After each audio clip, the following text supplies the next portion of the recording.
हर हर महादेव।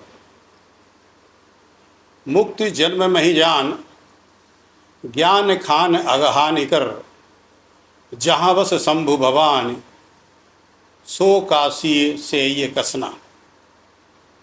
इस पृथ्वी में आकर के यदि हमें मोक्ष चाहिए तो हमें ऐसी काशी का सेवन करना पड़ेगा जो ज्ञान की खान है, ज्ञान का खजाना है, जहाँ अगहानि सभी प्रकार के पापों का नाश होता है, जो सभी प्रकार के पापों का क्षय करने में सक्षम है, और जहाँ माँ पार्वती और भोलेनाथ जी रहते हैं उसकी सेवा करनी होगी। सेवा से तात्पर्य वहाँ पर आकर के वास करना होगा। प्रथम दो भागों में हम लोगों ने काशी का उद्भव और काशी के साथ जुड़े हुए महात्म्य के कारण विभिन्न देवी देवताओं का काशी में अपना स्थायी निवास बना लेना, इस विषय पर चर्चा की। उसी को आगे बढ़ाते हुए जैसा कि कल हमने कहा कि सारंग ऋषि और जो भगवान शिव के साले लगते थे, उनके मृगदाव क्षेत्र में निवास के कारण वो स्थान सारनाथ के नाम से प्रसिद्ध हुआ। और भोले बाबा श्रावण के महीने में पूरे माह अपने साले साहब के साथ विराजते हैं, जहाँ पर दर्शन करके और निकट स्थित तालाब पर स्नान करके विभिन्न प्रकार के चर्म रोगों का विनाश होता है। अब हम अगर अन्य संतों पर दृष्टि डालें तो जैसा कि हम आप सब जानते हैं कि दक्षिण भारत के आंध्रा के रहने वाले तेलंग स्वामी, जिन्हें स्वामी रामकृष्ण परमहंस ने सचल शिव की उपाधि दी, वो अपनी माता की मृत्यु के बाद 6 महीने तक वहीं चिता में बैठे रहे, वैराग्य हुआ और अंततः वो भी दक्षिण भारत से चल कर के काशी में आकर के अपना स्थान बनाए। और जैसा कि वहाँ के लोगों से विदित होता है और विभिन्न घटनाओं से विदित होता है, 300 वर्ष से अधिक उम्र तक तेलंग स्वामी जी पंचगंगा घाट के पास में जहाँ पर उनकी समाधि है, उसी के ऊपर स्थान पर वास किए। तेलंग स्वामी की जब मृत्यु हुई तो जैसा कि हमारे यहाँ परंपरा है, साधु संतों को जल समाधि या भू समाधि देने की परंपरा है, उनको लेकर के गंगा में प्रवाहित करने के लिए जब लोग लेकर के गए और उस पालकी को जमीन में रखा अन्य क्रियाकर्म करने के लिए, तो देखा कि स्वामी जी गंगा जी के उस पार टहल रहे हैं। लोगों को बड़ा आश्चर्य हुआ। उन्होंने फिर जब वस्त्र हटा करके देखा तो वहाँ पर कुछ नहीं था, सिर्फ पुष्प आदि थे। सारा संत समाज असमंजस में पड़ा कि अब किया क्या जाए। इनकी तो मृत्यु हो चुकी थी, हम सब लोग कंधों में लेकर के यहाँ तक लाए भी, इतना भारी शरीर था, मृत्यु के बाद और भारी हो गया था, और महाराज तो गंगा जी के उस पार टहल रहे हैं। तो उन्होंने अनुभूति में लोगों को बताया कि आप ऐसा करिए कि मेरी समाधि का निर्माण कर दीजिए, और मेरा जब मन होगा मैं उसके में आकर के रहूँगा, और जब मन होगा बाहर रहूँगा। ऐसे ऐसे सिद्ध संत भी आकर के काशी का सेवन किए। तेलंग स्वामी के बारे में विस्तार से बात करने की आवश्यकता है, जो हम कभी और करेंगे, क्योंकि इससे जो है आगे लंबा समय लगेगा और महीने के बाद भी कथाएं चलती रहेंगी अगर इस तरह के प्रसंग हमने ले लिए एक एक महात्मा और संत के बारे में जिन्होंने काशी का सेवन किया। गंगा मैया भी काशी में पधारी। वो तो भगवान के चरणों से निकल के ब्रह्मा के कमंडल में आकर के और भोले बाबा के जटाओं से ही निकली थी। लेकिन सगर के 60,000 पुत्रों जो भस्म हो गए थे, कपिल मुनि के श्राप थे, उनको मुक्ति प्रदान करने के बाद हहराती हुई गहराती हुई गंगा मई प्रवाहित हो रही थी। तो काशी जो वासी थे, जो भोले नाथ के भक्त थे, गढ़ थे, उन्होंने प्रार्थना की कि हे महादेव, गंगा मैया तो आपकी कृपा से इस पृथ्वी पर अवतरित हुई हैं। वो बहुत ही तेज लहरों के साथ हाहाकार मचाती हुई चली आ रही हैं। हम लोगों को भय है कि कहीं हमारी इस काशी नगरी को माँ गंगा बहा न ले जाए। हम आप जानते हैं कि आज से हजारों वर्ष पहले जो हमारी नदियां थीं उनका कितना विशालतम रूप था। 5-5, 10-10 किलोमीटर तक उनका क्षेत्र मिलता है। अब ये तो प्रकृति के साथ लगातार अन्याय और हमारी भौतिक प्रगति और शोषण के कारण से बड़ी बड़ी नदियां नाले के रूप में परिवर्तित हो रही हैं। सरस्वती माँ विलुप्त हो चुकी हैं, हम आप सब जानते हैं, और गंगा और यमुना भी छीड़काए हो चुकी हैं। तो भोले बाबा ने काशी की सीमा में खड़े होकर के अपने त्रिशूल को रोक दिया और गंगा मैया को वहाँ पर रोक दिया। गंगा मैया ने कहा कि प्रभु, मैं तो आपकी कृपा से पृथ्वी पर आई हूँ, मेरी यात्रा समुद्र तक होनी है, मुझे आप जाने दीजिए, और मैं तो आपका चरण स्पर्श करने के लिए आई हूँ, तब से बिछड़ी हुई मुझे अवसर मिल रहा है और आपने मुझे सीमा में ही रोक दिया। महादेव ने कहा कि गंगे, मैं आपको प्रवाहित होने की अनुमति देता हूँ, आप मेरी नगर की सीमा को स्पर्श करते हुए जाइए, मेरे नगर को आप अपलावित नहीं करेंगे, किसी जीव जंतु को नगर के आप नुकसान नहीं पहुँचाएंगे। दूसरा वचन आप ये दीजिए कि आपके अंदर पलने वाले जीव जंतु, आपके साथ प्रभावित होने वाले कोई भी विषैले जीव जंतु मेरे काशीवासी किसी भी व्यक्ति की हानि नहीं करेंगे। गंगा माँ ने कहा कि महादेव, मैं तो आपकी ही कृपा पात्र हूँ, आपने जो कहे दिया होगा। वहाँ पर जो रोहनिया थाना है, रोहनिया विधानसभा भी है, वहाँ की सीमा पर शूलटंकेश्वर महादेव जी का मंदिर है, जहाँ पर बाबा ने ये त्रिशूल से रोक करके गंगा मैया के प्रवाह को सिर्फ काशी को स्पर्श करते हुए बहने के लिए मजबूर किया था। इस तरह से गंगा का अवतरण पुनः एक बार काशी में इस प्रकार से हुआ। इसके साथ ही स्वामी रामकृष्ण परमहंस हों, माँ आनंदमयी हों, या स्वामी रामकृष्ण परमहंस के बाद माँ शारदा हों, और जैसा मैंने कहा था कि सिख पंथ के सारे जितने भी गुरु हुए हैं, जैन तीर्थंकर जितने हुए हैं, सबके स्थान काशी में आपको मिल जाएंगे। 72,000 मंदिर वहाँ पर हैं, क्योंकि पूर्व के वीडियो में मैंने कहा था कि काशी की रचना एक मनुष्य की तरह हुई है। चूँकि 72,000 नाड़ियाँ मनुष्य के शरीर में हैं, इसलिए 72,000 मंदिरों का, शिवलिंग का अस्तित्व काशी में पाया जाता है। इसके बाद वहाँ पर जब मैं रामकृष्ण परमहंस जी का जिक्र कर रहा था, हालांकि इसके पहले मुझे लाहिड़ी महाशय का जिक्र करना चाहिए, दयानंद सरस्वती का जिक्र भी करना चाहिए, जिन्होंने 1875 में काशी में ही आर्य समाज की स्थापना की।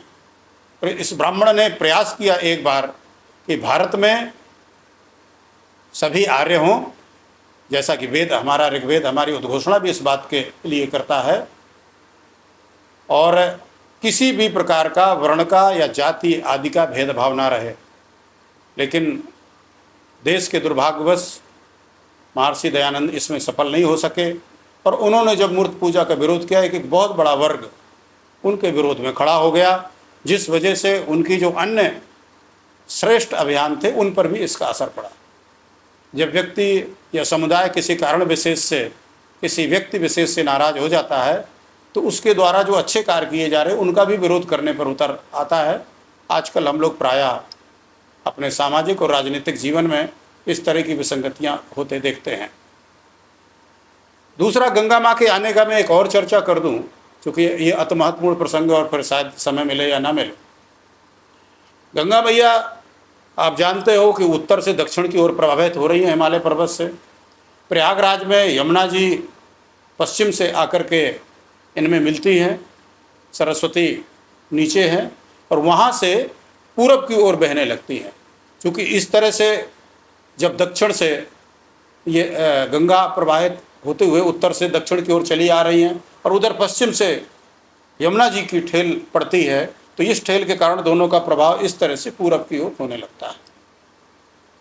लेकिन आगे आकर के चुनार जो गढ़ है, चुनार का किला है, जहाँ पर भर्तृहरि की समाधि है और जहाँ पर आला का विवाह हुआ था, सोनवा मंडप भी है, उससे टकराती हैं गंगा जी, और वहाँ से फिर उत्तर वाहिनी वो हो जाती हैं। वो जो पर्वत है वो विष्णुपद है।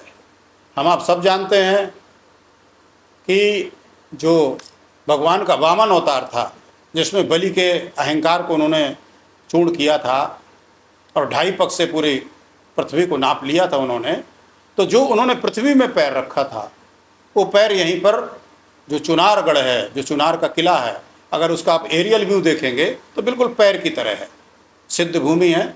जैसा हमने बताया कि महाराजा भर्तृहरि की वहाँ पर समाधि है। भर्तृहरि गुरु गोरखनाथ के शिष्य थे, नाथ पंथ संप्रदाय थे। उनकी 3 रचनाएं बहुत ही प्रसिद्ध हैं, श्रृंगार शतक, नीति शतक और वैराग्य शतक। नीति शतक जब वो लिख रहे थे तो एक घटना इस प्रकार की उनके जीवन में घटी, अगर मैं उसका जिक्र करूं तो बहुत ही अच्छे लोकोपकारी और बहुत ही अच्छे महाराज थे महाराज भर्तृहरि। और एक बार एक कोई फल विक्रेता आया और उसने एक फल महाराज को दिया और बोलेगा, महाराज मैंने आपकी बड़ी ख्याति सुनी है, आप बहुत ही जनता के प्रति सद्भाव रखने वाले महाराज हैं, आपकी प्रजा अत्यंत सुखी और समृद्ध है। मैं चाहता हूं कि ऐसे महाराज जुग जुग तक जिएं और हमेशा स्वस्थ रहें और जवान रहें, जिससे अपनी जनता का निरंतर कल्याण करते रहें। उसके लिए ये फल है, इसमें भारी गुण हैं, इनका अगर आप सेवन करेंगे तो आप चिर यौवन आप रहेंगे। भर्तृहरि जी ने वो फल ले लिया और महाराजा भर्तृहरि को लगा, तब वो परिवार में रह रहे थे, धर्मपत्नी के साथ पारिवारिक जीवन व्यतीत कर रहे थे। उन्हें लगा कि ये क्यों ना मैं अपनी धर्मपत्नी को दे दूं। वैराग्य का अंकुर तो उनके अंदर पहले से भी रहा होगा कि एक दिन तो इस जीवन को नष्ट होना ही होना है, तो मेरी धर्मपत्नी अगर युवा बनी रहेंगी तो मेरे लिए थोड़ा आकर्षण का केंद्र भी रहेंगी, मेरा मन भी नहीं भटकेगा, वैसे भी नहीं भटक रहा है, तो मैं इसको दे दूँ। उन्होंने अपनी धर्मपत्नी को बुला करके कहा कि देवी ये फल है और इस फल को खाने से व्यक्ति चिरकाल तक युवा रहता है, आप इसका सेवन कर लीजिए, मैं चाहता हूँ कि आप हमेशा इसी तरह से युवा रहें। महारानी ने वो फल ले लिया।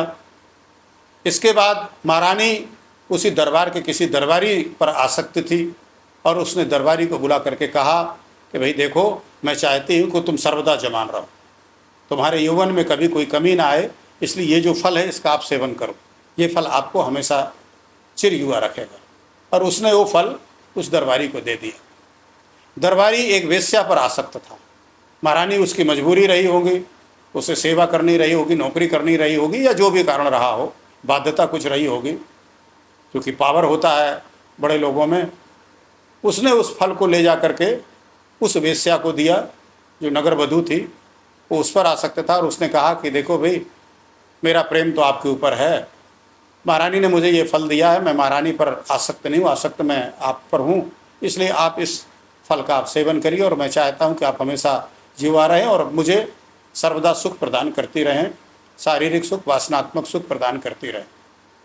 अब देखिए प्रभु की लीला, वो जो वेश्या थी, वो जो नगर वधू थी, वो महाराज भर्तृहरि की भक्त थी और उसे लगा कि इतना सुंदर राजा हमको मिला है, हमारे धंधे ठीक से चल रहे हैं, किसी कोई ज़बरदस्ती नहीं है, सारे लोग शुल्क अदा करने के बाद ही हमारा उपभोग करते हैं, मेरी इच्छा से मेरा उपभोग करते हैं, मेरी इच्छा के विरुद्ध किसी की कोई हिम्मत नहीं है इस राज्य में कि मेरा शोषण कर सके, ऐसे राजा चिरकाल तक रहें। इस सोच के साथ उस फल को लेकर के महाराजा भर्तृहरि के पास गई और उसने कहा, महाराज ये फल मुझे प्राप्त हुआ है, इस फल की विशेषता ये है। महाराजा ने कहा कि देवी रुको रुको रुको, मुझे फल की विशेषता मालूम है, कोई बात नहीं, आप फल मुझे दे दीजिए। महाराज ने वो फल लिया और उनके मस्तिष्क में पूरा घटनाक्रम घूम गया, क्योंकि उन्हें ये पता था कि ये फल तो मैंने अपनी महारानी को दिया था और महारानी किसी वेश्या को क्यों देगी। तो उन्हें एक पूरा चक्र पता चल गया कि ये फल किस तरह से कहाँ कहाँ से घूम करके आया। महाराज ने अपना सिर पकड़ लिया और उन्होंने कामदेव को एक तरह से धिक्कारा कि हे कामदेव, तू बड़ा कारसाज है, धूर्त है, निष्ठुर है, और ये क्या अजीब है तेरे कारण कि मैं जिस पर आसक्त हूँ वो किसी और पर आसक्त है, उसकी आसक्ति कहीं और है और वो मुझे मानती है, मुझे चाहती है, मेरा सम्मान करती है, मुझे स्वस्थ प्रसन्न और युवा देखना चाहती है। और ये कह करके उन्होंने अपने छोटे भाई को राज्य सौंप करके स्वयं वैराग्य ले लिया और वो जाकर के उसी चुनारगढ़ में, यदि आप कभी जाएंगे, वहाँ पर एक पुलिस का ट्रेनिंग सेंटर भी है, वहाँ पर जा कर के उन्होंने तपस्या की और वहीं पर समाधि ले ली। आज भी उनकी समाधि वहाँ पर बनी हुई है। वहीं पास में सुनवा का मंडप है। आप जानते हो कि आला उदल वीरभूम महोबा के थे, संयोग से मेरा गृह जनपद है वो। और उनके बारे में आता है कि जाकी बेटी सुंदर द्याखें तागर जाए धरें तलवार। हालांकि किसी के भी दो विवाह नहीं हुए थे, आला के ही दो विवाह हुए थे। और उसमें जो उनकी पहली पत्नी थी वो चूँकि शत्रु को भेद बताती थी, वो माड़ों के जो जम्बे की पुत्री थी। जम्बे ने कभी इनके दोनों दक्षराज बक्षराज जो इनके पिता थे उनका सिर काट करके ले गया था। इन्होंने बचपन में ही उससे बदला लिया था और उसकी पुत्री को ब्याह लाए थे। वो अपने मायके इनकी सूचनाएं देती थी, इससे उदल ने उसकी हत्या कर दी थी। इस वजह से जो दूसरा विवाह हुआ आला का, वो सुनवा के साथ हुआ। विवाह में जैसा कि उस समय की इन लोगों का वीरता थी, कोई करना नहीं चाहता तो उसके लिए युद्ध हुआ और वहीं पर वो मंडप सुनवा का बना हुआ है। तो इस प्रकार से गंगा मैया उस विष्णु पद को स्पर्श करती है और विष्णु पद को स्पर्श करने के बाद फिर वो प्रवाहित होते हुए काशी में चंद्राकार बनाती है।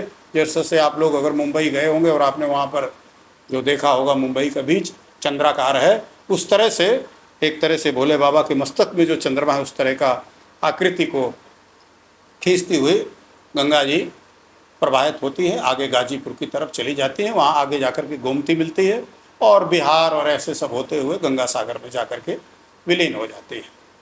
तो काशी में माँ गंगा का भी पदार्पण भोले बाबा के कारण हुआ।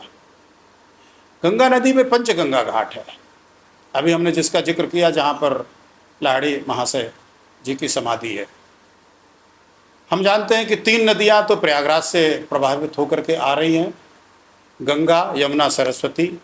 2 नदियाँ हैं जो काशी में पैरेलल प्रभावित हो रही हैं घाटों के साथ साथ। इसका विस्तार से वर्णन हम अगले अपने वीडियो में करेंगे।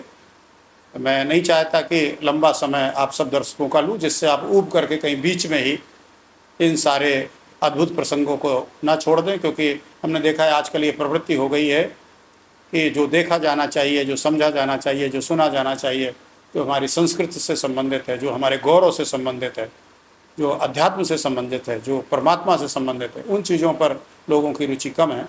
इसलिए हम चाहते हैं कि छोटे छोटे भागों में आपके सामने ये प्रस्तुति दें। तो अगला भाग अब आपको अगले दिन देखने को मिलेगा। आज के लिए इतना ही। हर हर महादेव, हर हर महादेव। जय शिव शंभो, जय शिव शंभो।